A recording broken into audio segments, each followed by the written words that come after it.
le sort le bonhomme. Oui, on le sort. Allez, viens. Oui, ici, on relance. Il y a encore un. Allez, en avant. Recacher une dernière victime avec le boudin pour que le chien ait sa récompense et reste sur une bonne impression.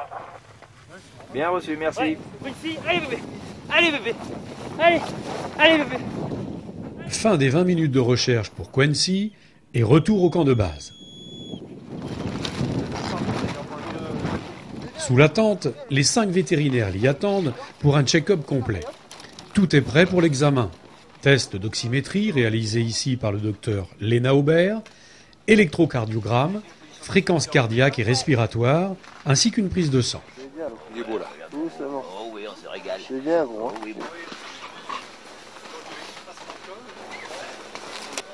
Oui, il récupère vite. Pendant ce temps, le docteur Frank Dott prépare les échantillons sanguins destinés aux analyses ultérieures. Donc là, je viens de mettre à centrifuger du sang frais sur anticoagulant. L'effet de la centrifugation, ça permet en fait de faire sédimenter les éléments figurés du sang, c'est-à-dire essentiellement les globules rouges, qui se retrouvent ici dans la phase solide au fond du tube, et au-dessus, on a le plasma. Là, l'objectif, c'est de séparer le plasma du culot sanguin, donc simplement en piquetant. Par la suite, on met ça dans la carboclasse pour le congeler à une température de moins 80 degrés.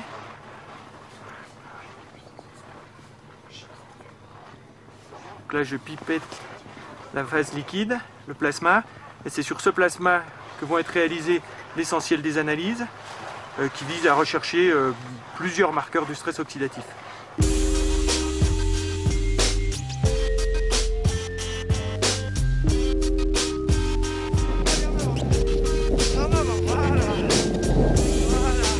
Ce sont des chiens qui ont besoin d'une grande résistance physique, des chiens qui doivent endurer donc des efforts prolongés et aussi qui doivent avoir une capacité de récupération assez prononcée.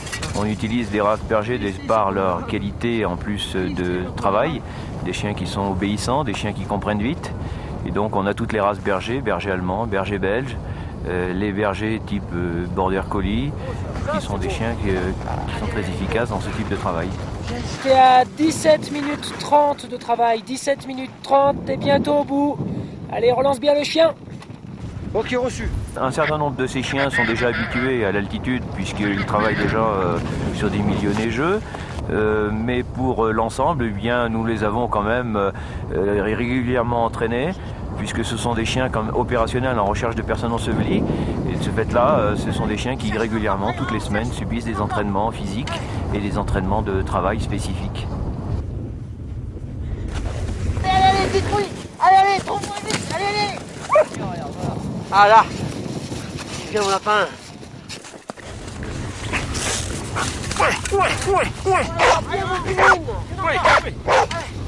Allez, je vais faire repartir travailler.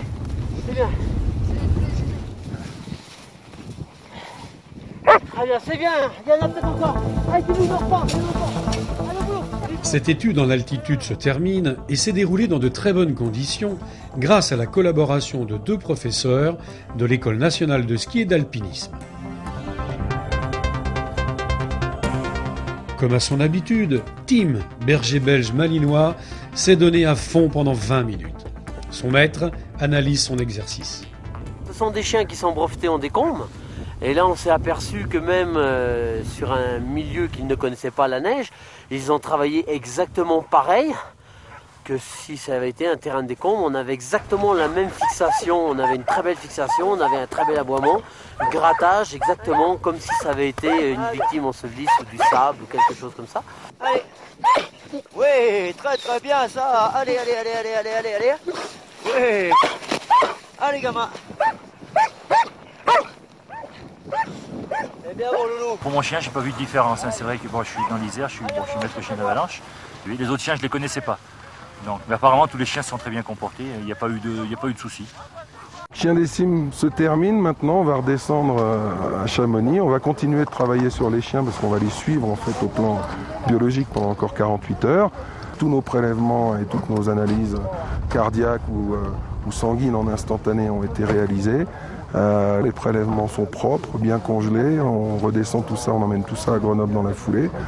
J'espère qu'on va continuer ce concept chien des cimes qui va consister pour nous dans l'avenir, en fait, à partir des résultats obtenus ici, dont on disposera d'ici quelques semaines concrètement, et à remonter des expéditions de ce type dans des environnements extrêmes qui ne seront pas forcément des environnements d'altitude. On a des phénomènes tout à fait similaires au niveau de l'organisme du chien qui travaille, dans des conditions de chaleur très intense ou d'hygrométrie très forte, climat tropico-humide ou de froid intense.